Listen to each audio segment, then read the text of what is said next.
les versets les plus puissants de la Bible pour surmonter les défis de la vie. La vie ne se déroule pas toujours comme nous l'avions prévu. Parfois, tout semble s'arranger.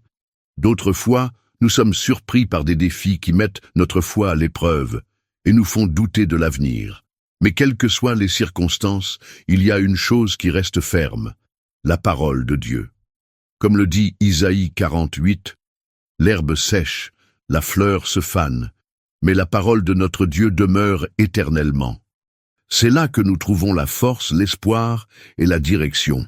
Si vous traversez une période difficile ou si vous avez simplement besoin d'inspiration pour aller de l'avant, sachez que Dieu vous a déjà laissé les réponses. Aujourd'hui, nous allons réfléchir à certains des versets les plus puissants de la Bible et découvrir comment les appliquer à notre vie. 1 Jérémie 29. 11. Dieu a un grand projet, car je connais les projets que j'ai sur vous, déclare le Seigneur, projets de prospérité et non de malheur, pour vous donner un avenir et de l'espérance. Ces paroles ont été prononcées par le prophète Jérémie à un peuple qui avait tout perdu. Les Juifs étaient en exil à Babylone, loin de leur terre, de leurs traditions et de tout ce qu'ils connaissaient. L'avenir semblait incertain et le désespoir était inévitable. Mais au milieu de ce scénario, Dieu envoie un message clair. Il a des projets de paix et non de destruction. Et le plus impressionnant, c'est que cette promesse n'a pas été faite seulement à ce moment-là. Elle a traversé les siècles et reste valable pour nous aujourd'hui. Parfois, nous regardons autour de nous et ne comprenons pas pourquoi certaines choses se produisent. Mais Dieu voit ce que nous ne pouvons pas voir. Ce qui semble être une fin peut en fait être un nouveau commencement. Comme les Juifs en exil, nous nous sentons souvent perdus. Mais Dieu a déjà écrit notre histoire, et ce qu'il a préparé va bien au-delà de ce que nous imaginons. 2. Philippiens 4,13.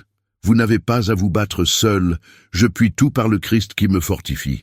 Lorsque nous entendons ce verset, il est facile de penser qu'il signifie que nous pouvons tout conquérir. Mais le contexte va bien au-delà. Ces mots ont été écrits par Paul alors qu'il était en prison. Il ne parlait pas d'atteindre la richesse ou le succès, mais de trouver la force de supporter n'importe quelle situation.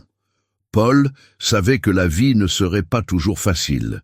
Il a été confronté à la persécution, à la faim, au froid et à l'emprisonnement. Mais même ainsi, il a affirmé avec conviction qu'avec le Christ, il pouvait tout supporter. Tel est le véritable message de ce verset. Quoi qu'il arrive, nous ne devons pas affronter les difficultés seuls. Une force plus grande nous soutient, nous pousse à aller de l'avant. Ce ne sont pas les circonstances favorables qui nous donnent de la force, mais la certitude que Dieu marche à nos côtés. 3. Proverbes 3, 5, 6. La confiance vaut mieux que l'intelligence.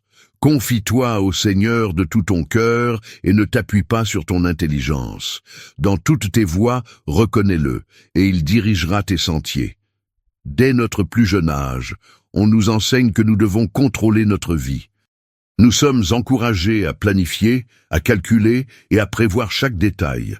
Mais quels que soient nos efforts, les choses ne se déroulent pas toujours comme nous l'avions imaginé. Et lorsque les plans tombent à l'eau, que nous reste-t-il? La réponse réside dans la confiance en Dieu. Le texte nous enseigne que nous ne devons pas baser notre vie uniquement sur ce que nous comprenons. Notre vision est limitée, mais Dieu voit tout.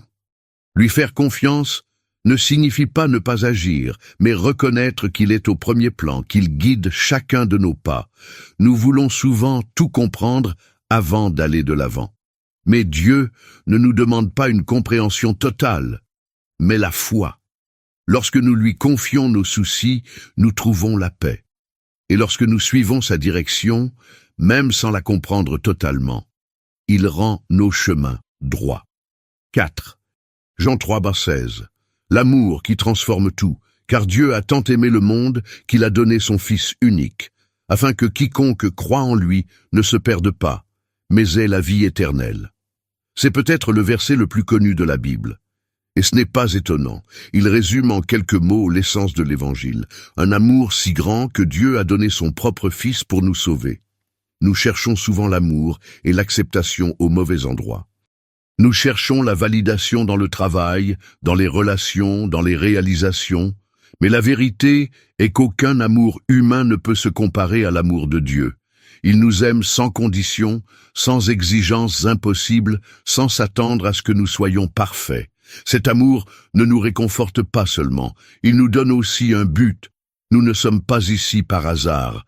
Dieu nous a créés avec un plan, et ce plan commence lorsque nous réalisons à quel point nous sommes précieux pour lui. La vie éternelle qu'il promet ne commence pas seulement après la mort. Elle commence dès maintenant, lorsque nous décidons de faire confiance à cet amour et de vivre en accord avec lui. 5. Psaume 23. 1. La sécurité d'un berger. Le Seigneur est mon berger. Je ne manque de rien.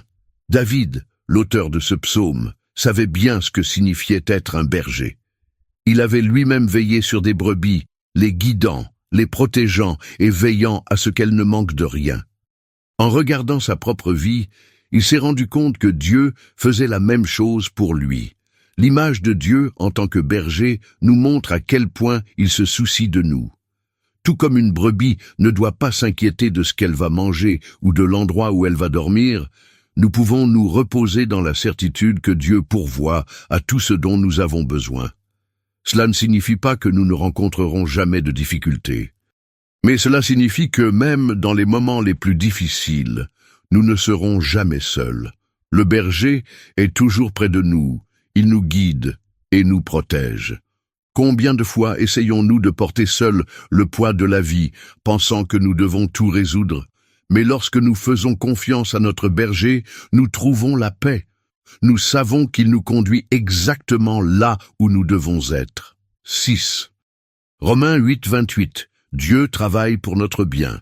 Nous savons que toutes choses concourent au bien de ceux qui aiment Dieu, de ceux qui sont appelés selon son dessein. Parfois, nous traversons des situations qui ne semblent pas avoir de sens. Nous sommes confrontés à des pertes, à des déceptions, à des moments de douleur qui nous font nous demander « Pourquoi ?» Mais ce verset nous rappelle une chose essentielle. Rien n'est perdu entre les mains de Dieu. Il transforme la douleur en croissance, les échecs en apprentissage, les moments difficiles en nouvelles opportunités. Ce qui semble être une erreur peut en fait faire partie d'un plan plus vaste. La clé de la compréhension de ce verset réside dans le mot « coopérer ». Tout ce qui arrive dans notre vie n'est pas forcément bon en soi. Mais Dieu a le pouvoir de prendre même les pires situations et de les transformer en quelque chose qui apporte un but et une croissance. Cela ne signifie pas que nous ne souffrirons jamais, mais que nous ne souffrirons jamais sans but. Si nous avons confiance en Dieu, nous pouvons être sûrs qu'il contrôle la situation et qu'il travaille en notre faveur, même si nous ne comprenons pas le processus. 7. Matthieu 11, 28, 30. Le repos que Dieu seul peut donner. Venez à moi, vous tous qui peinez et qui êtes chargés, et je vous donnerai du repos. Prenez mon joug sur vous et mettez-vous à mon école, car je suis doux et humble de cœur, et vous trouverez le repos de vos âmes, car mon joug est facile et mon fardeau est léger. Qui ne s'est jamais senti épuisé? Non seulement physiquement, mais aussi mentalement et émotionnellement. Le poids des soucis, des peurs et des incertitudes peut être écrasant. Mais Jésus nous lance une invitation simple. Venez à moi. Il ne promet pas de supprimer toutes les difficultés de la vie, mais il promet quelque chose d'encore mieux, un vrai repos, une paix qui ne dépend pas des circonstances. Et comment trouver ce repos? En apprenant de lui. Suivre Jésus signifie échanger nos lourds fardeaux contre la légèreté de la confiance. Cela signifie ne plus tout porter seul et le laisser nous guider. Si la vie vous semble trop difficile, rappelez-vous cette invitation. Tu n'as pas à marcher seul. 8. Isaïe 40, 31. La force vient d'en haut. Ceux qui espèrent en l'Éternel renouvellent leur force. Ils prendront des ailes d'aigle, ils courront sans se lasser, ils marcheront sans se fatiguer. Attendre n'est pas facile. Nous voulons des réponses rapides, des solutions immédiates. Mais la Bible nous enseigne que ceux qui apprennent à attendre Dieu ne restent pas immobiles. Au contraire, ils acquièrent une force renouvelée. La comparaison avec l'aigle n'est pas un hasard. L'aigle ne lutte pas contre le vent, il utilise les courants d'air pour s'élever toujours plus haut. De la même manière, lorsque nous espérons en Dieu, nous cessons de lutter seuls et apprenons à nous fier à sa direction. Peut-être êtes-vous à un moment de votre vie où vous avez l'impression de ne plus pouvoir continuer. Mais Dieu promet que si vous vous fiez à lui, il vous donnera la force de continuer. 9. 1 Corinthiens 16. 14. L'amour comme principe de toute chose. Tout ce que vous faites, faites-le avec amour. Nous vivons dans un monde où tout va très vite et où les choses se font souvent de manière automatique. Nous travaillons, prenons des décisions, traitons avec les gens, mais tout cela est-il fait avec amour? Ce verset nous rappelle que l'amour doit être à la base de tout ce que nous faisons. L'amour en parlant, en agissant, en décidant. L'amour dans la façon dont nous traitons les autres et même dans la façon dont nous nous traitons nous-mêmes. L'amour n'est pas seulement un sentiment, mais un choix quotidien. Choisir d'être patient, compatissant et généreux. Choisir de voir les autres avec les yeux de Dieu. Lorsque tout ce que nous faisons est guidé par l'amour, notre vie est transformée. Ce qui paraissait lourd devient plus léger. Ce qui paraissait difficile devient une occasion de grandir. 10. Psaume 46. 10. Le calme au milieu de la tempête. Soyez tranquilles et sachez que je suis Dieu. Je serai exalté parmi les nations. Je serai exalté au-dessus de la terre. Nous vivons dans un monde bruyant. Il y a toujours quelque chose qui nous presse, qui exige notre attention, qui nous donne l'impression qu'il faut courir tout le temps. Mais Dieu nous invite à faire le contraire, calmer nos cœurs et faire confiance.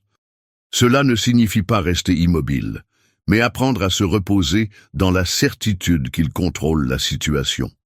Combien de fois sommes-nous désespérés en essayant de tout résoudre par nous-mêmes, alors qu'il nous suffit de nous arrêter et de nous rappeler que Dieu est Dieu. L'anxiété nous pousse à agir sans réfléchir, mais la foi nous apprend à attendre avec confiance.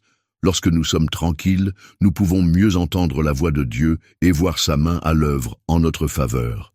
11. Matthieu 5, 14-16. Brillez là où vous êtes la lumière du monde. Une ville bâtie sur une colline ne peut être cachée. Quand on allume une lampe, on ne la met pas sous un panier, mais sur un chandelier, et elle éclaire tous ceux qui sont dans la maison.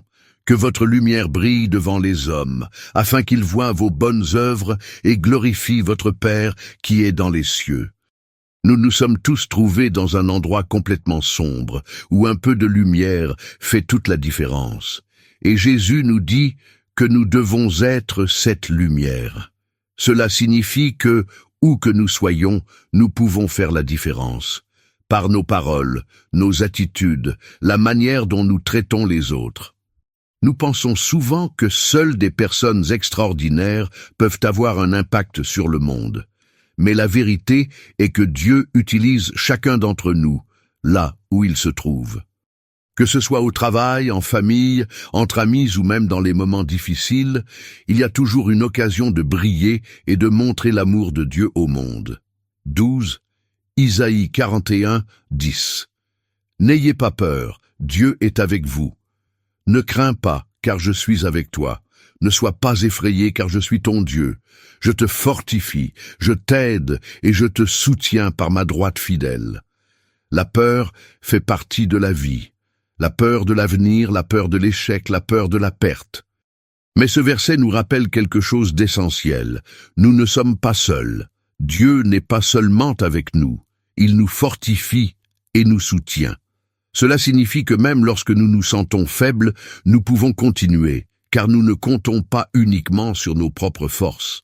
La promesse de Dieu n'est pas que nous ne rencontrerons jamais de difficultés, mais que nous n'aurons jamais à les affronter seuls. Il sera toujours à nos côtés, nous guidera et nous soutiendra. 13. 2 Corinthiens 12, 9. La grâce de Dieu est suffisante. Ma grâce te suffit, car ma puissance s'accomplit dans la faiblesse. Nous avons tous des limites. Il y a des moments où nous nous sentons faibles, incapables, sans la force de continuer. Mais c'est précisément dans ces moments-là que la grâce de Dieu se manifeste le plus intensément. Paul, qui a écrit ce verset, l'a bien compris. Il a été confronté à la persécution, à la douleur et aux difficultés, mais il a appris que sa force ne venait pas de lui-même, mais de Dieu. Notre société nous apprend à cacher nos faiblesses, mais Dieu nous apprend à les lui remettre. Car c'est dans notre faiblesse que sa puissance se manifeste. Si vous vous sentez incapable, rappelez-vous, la grâce de Dieu suffit. Il vous soutient, même lorsque vous pensez ne pas pouvoir continuer.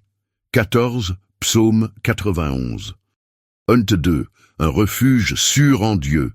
Celui qui habite dans le secret du Très-Haut se repose à l'ombre du Tout-Puissant. Je dirai de l'Éternel, il est mon Dieu, mon refuge, ma forteresse, et en lui je me confierai. Nous recherchons tous la sécurité. Nous voulons nous sentir protégés, avoir un endroit où nous pouvons nous reposer sans crainte. La Bible nous enseigne que ce lieu existe. C'est Dieu. Il est notre refuge et notre forteresse, celui en qui nous pouvons avoir une confiance totale. Peu importe ce qui se passe autour de nous, nous pouvons nous reposer en sachant que nous sommes protégés entre ses mains. La véritable paix ne vient pas de l'absence de problème, mais de la certitude que Dieu contrôle la situation. Lorsque nous nous confions à lui, nous trouvons le repos de l'âme. 15. Éphésiens 6, 10, 11. Revêtez l'armure de Dieu. Fortifiez-vous dans le Seigneur et dans la puissance de sa force. Revêtez-vous de toute l'armure de Dieu, afin de pouvoir résister aux ruses du diable. La vie chrétienne n'est pas un chemin sans défis. Chaque jour, nous sommes confrontés à des luttes spirituelles, qu'il s'agisse de doutes, de tentations ou de difficultés qui tentent de nous éloigner de Dieu. Mais il ne nous laisse pas sans protection. Il nous donne une armure complète pour affronter n'importe quelle bataille, la vérité, la foi, la justice, le salut, la parole et la prière. Lorsque nous revêtons cette armure, quels que soient les défis qui se présentent à nous, nous pouvons tenir ferme, confiants dans la force qui vient du Seigneur, la parole qui change la vie. Tout au long de ce voyage, nous avons vu que la Bible est pleine de promesses qui nous fortifient et nous guident. Quelle que soit la situation, il y a toujours une parole de Dieu pour nous soutenir. Si vous êtes arrivé jusqu'ici, c'est que vous voulez vous rapprocher de Dieu et rechercher cette force pour votre vie. Je vous invite donc à continuer à marcher dans cette foi, à appliquer ces paroles dans votre vie quotidienne et à partager ce message avec d'autres. Et rappelez-vous, la parole de Dieu ne fait jamais défaut. Si ce contenu a touché votre cœur, laissez un commentaire et partagez-le avec quelqu'un qui a besoin d'entendre ce message. Et n'oubliez pas de vous abonner à la chaîne pour recevoir plus de paroles qui édifient et transforment des vies. Que Dieu vous bénisse et éclaire votre chemin.